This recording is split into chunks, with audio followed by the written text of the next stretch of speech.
कई बार होता है हम पे फोन आते हैं, कहते हैं एमएलए साहब 10 दाड़ा काम करा अर्जुन मन पैसा नहीं होते खूटी हर फरे दौड़ी नहीं आवेगा, मैं कोने नहीं आवेगा, लेकिन हमारी यूनियन बनाएंगे। कई बार होता है आदमी काम करता है, कुछ छोटी मोटी गलती को लेके उसका उल्टा इंजाम डाला जाता है, चोरी कर दी उसने यूं करके, पुलिस से मारपीट भी कराई जाती है उल्टा।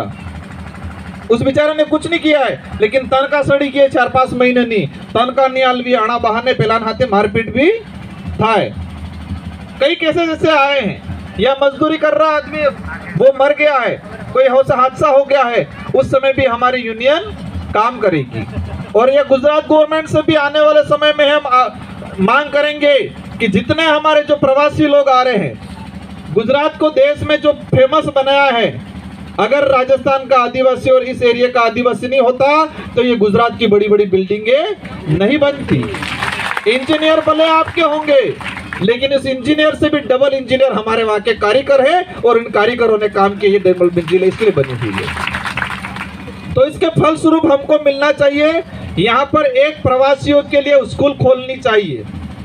गुजरात गवर्नमेंट से मांग करनी है कि प्रवासी मतलब राजस्थान डूंगरपुर बांसवाड़ा या ये जालोद वाले इलाके से जितने जो मजदूर आ रहे हैं, उन मजदूरों के बच्चे को पढ़ाने के लिए एक प्रवासी के नाम से विद्यालय यहाँ पर खुलना चाहिए, और एक हॉस्टल भी यहाँ खुलना चाहिए। गुजरात गवर्नमेंट से आने वाले समय में हम ये करवाने की कोशिश करेंगे। एक प्रवासियों के लिए कई बार होता है प्राइवेट हॉस्पिटलों में लूटा जाता है, जितने जो लेबर वर्क है, जितने जो मजदूर वर्ग है, उनके लिए एक अच्छा हॉस्पिटल या गुजरात के अंदर भी खुले, और जो लेबर है या रजिस्ट्रेशन हुआ है यूनियन के थ्रू, वो जाएगा, आइडेंटिटी मिलेगी, उसकी परिचय पत्र मिलेगा, और उसको निःशुल्क इलाज हो, ऐसा प्रावधान कराने की भी हम आने वाले समय में मांग करेंगे।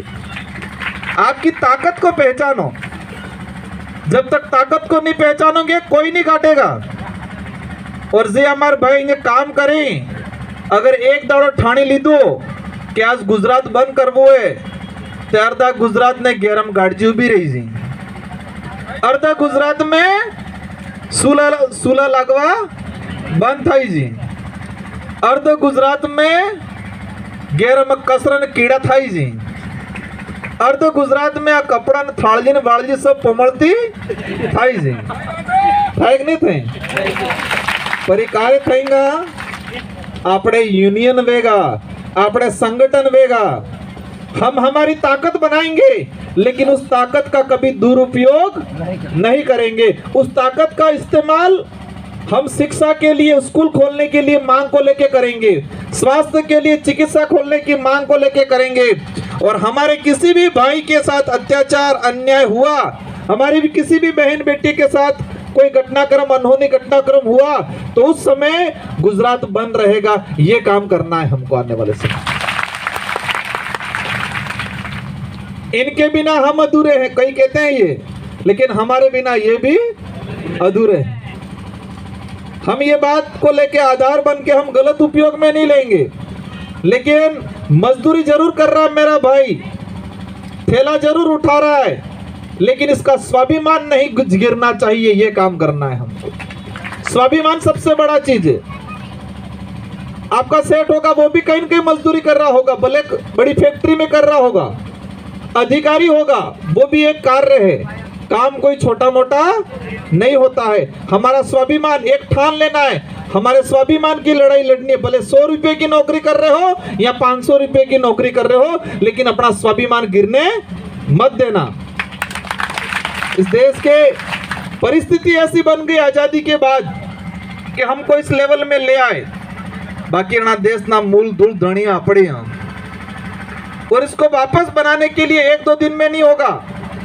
हमको खुद को सुधरना पड़ेगा, हमारी एकता बनानी पड़ेगी, हमको एकजुट रहना पड़ेगा, और एकजुट रहेंगे तो आने वाले समय में बहुत कुछ होगा।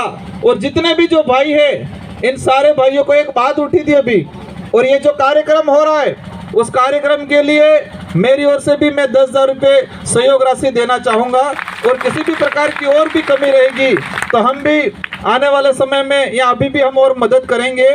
दूसरा, ये बार एक बात आती थी कि आना बार हम नहीं बोलवो, आना बार हम नहीं बोलवो, बात सही है, उन्होंने बड़ी मशक्कत से ये परमिशन ली है। लेकिन एक उदाहरण ने माध्यम से कही दूंगा, તમારે उद्देश्य पूरा થઈ जाएगा और हमारे उद्देश्य पूरा થઈ जाएगा। एक बार गुजरात ना बे बाबा था,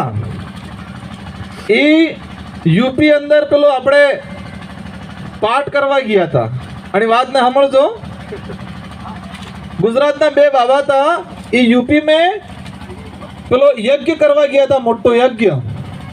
अब ट्रेन थकी गया था, ते भी उतरवा बाद खोड़ता खोड़ता गया और मोरी रस्तो किया मळ्यो नहीं।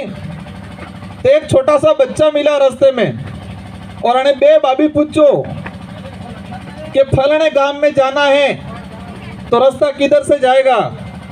तो बच्चे ने कहा कि अणी गळीम जवानो विथ के एम जवानो विथ के जमणे फरे फरीने सीधू जवानो। तो बाबा को समझ में नहीं आया। बाबा ने फिर पूछा कि हमको वहां जाने के लिए रास्ता कौन सा सही रहेगा, सही सही बता। तो बच्चे ने कहा अणाहड़े थे कि जमणे फरे फरवानो, बेहो डावे जवानो, बेथे कि सीधू जवानो, फिर जमणे जवानो। बाबा को फिर समझ में नहीं आया। तो बाबा ने कहा कि तू चल ने हमको रास्ता बता दे, मैं तेरे को चॉकलेट दूंगा। तो फिर बच्चा साथ में चला रास्ता बताने के लिए। बताने जाते जाते बच्चे ने पूछा आप कहाँ से हो। उन्होंने कहा गुजरात से हूँ। और फिर बच्चे ने पूछा तो आप यहाँ पर क्या करने आए हो। तो उन्होंने कहा हम यज्ञ करने आए हैं। तो सूर्य खबर पड़ जो ने सूर्य पूछो यज्ञ में हो था लोग आएंगे। फिर उन्होंने पूछा आप क्या करोगे। तो उन लोगों को हम स्वर्ग का रास्ता बताएंगे इनकी जुबाबे। तो बच्चा फिर जोर जोर से हंसा और रुक गया। फिर बाबा को लगा ये बच्चा क्यों हंस रहा है। बच्चे को पूछा क्यों हंस रहा है। तो सूर्य जोर जोर से हंसने लगा। फिर बाबा ने कहा रुक तू बता हंस क्यों रहा है। तो फिर बच्चे ने कहा जिसको खुद का रास्ता नहीं पता है वो क्या स्वर्ग का रास्ता बताएगा। इन्हीं शब्दों के साथ आप सबको धन्यवाद। जय जोहार, जय भारत, जय संविधान। खूब खूब धन्यवाद।